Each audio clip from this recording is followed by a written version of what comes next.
So in this video, we are going to discuss about the problem solving template you have in module 2 notes. So this template is used to reduce some of the common mistakes that you are going to make when you solve problems, and also to encourage you to show all work that will be needed to on all the points in your exams, quizzes, and homework assignments. So there are 4 steps you can use to solve a physics problem. First, you should visualize it, and then you have to plan a solution, execute the plan, and then check and evaluate the solution or the result. So let's see. The first step, when you visualize the problem, you have to draw a sketch or a diagram of the situation. And also for this chapter, you can draw a motion diagram. So by looking at the motion diagram, you can tell whether the object is speeding up, slowing down, or whether it's moving at a constant rate. And also you have to next define a coordinate system. So it is really important to define a coordinate system. You can consider either right as positive or left as positive. It doesn't really matter as long as you're clear and consistent, because in this chapter you're working with vectors. So vector has not only a magnitude but also a direction. So the direction is really important. You should define the coordinate system at the beginning of the question. And then you're going to identify the known and unknown quantities and constraints. For example, let's assume an object or a car start from rest and move with a uniform acceleration of let's assume 10 meters per second for 5 seconds.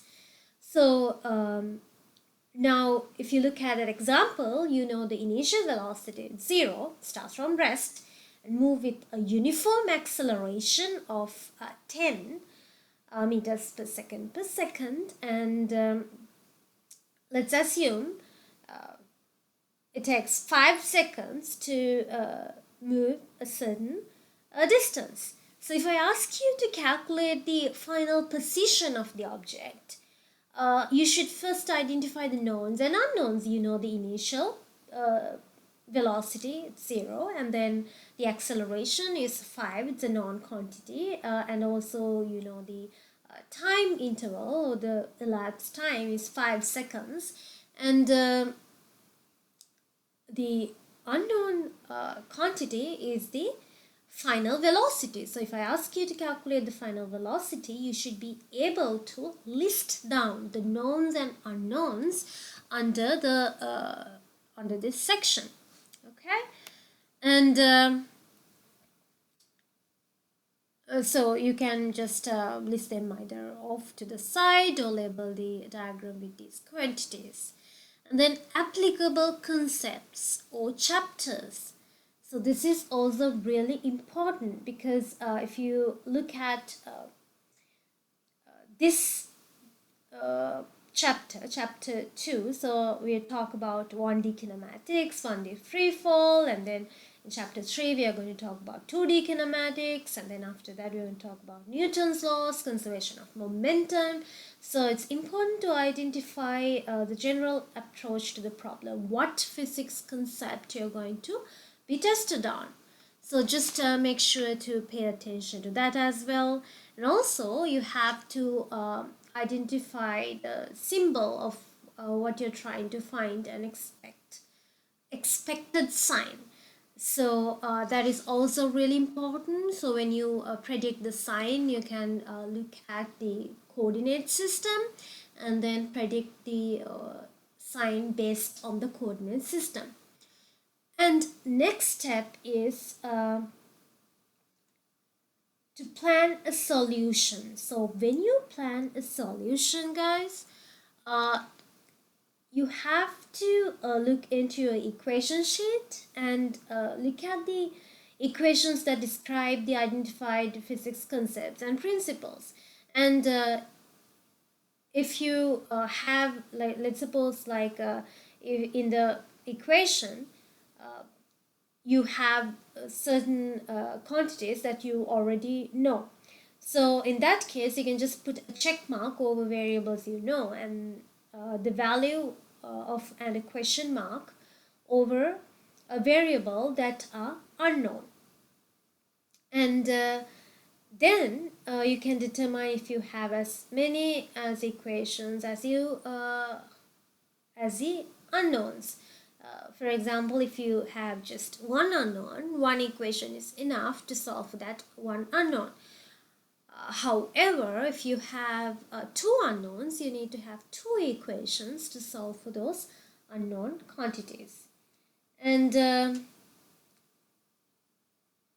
next, you have to execute the plan. So once you have planned the solution, this step, the third step, is really easy, but you have to make sure that you pay attention to rules of algebra to obtain the expression with the unknown variable on one side of the equation and all the known variables on the other side.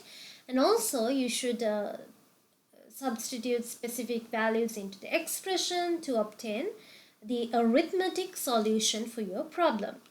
Now, next,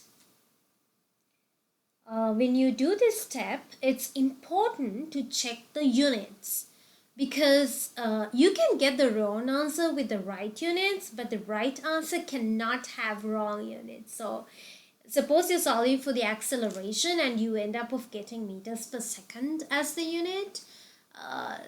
You should know that you're making some mistake somewhere in your calculation or in the plan, so that you should go back and check your work again. So next step, the last step, is to check and evaluate. So you have to check whether the solution is complete, whether you have, you can look back to the symbols of what you're trying to find out, and then you can come here and see whether you have already solved for those unknown quantities, and then is the sign of the answer correct. You can go back to the expected sign, and then you can compare with the expected sign. And then does the answer have the correct units? So that is really important. Suppose you are solving for velocity, so you should end up of getting meters per second, and if you just get meters, you should go back and see what's going on there. And then the last step is the magnitude of the answer reasonable. So these steps, the four steps: visualizing the problem, planning the solution, and executing the plan, and then check and evaluate. Really important, and definitely going to guide you when you solve problems throughout this course. And for this video, I focused on the questions that you're going to see in kinematics, 1D kinematics. So just go back to your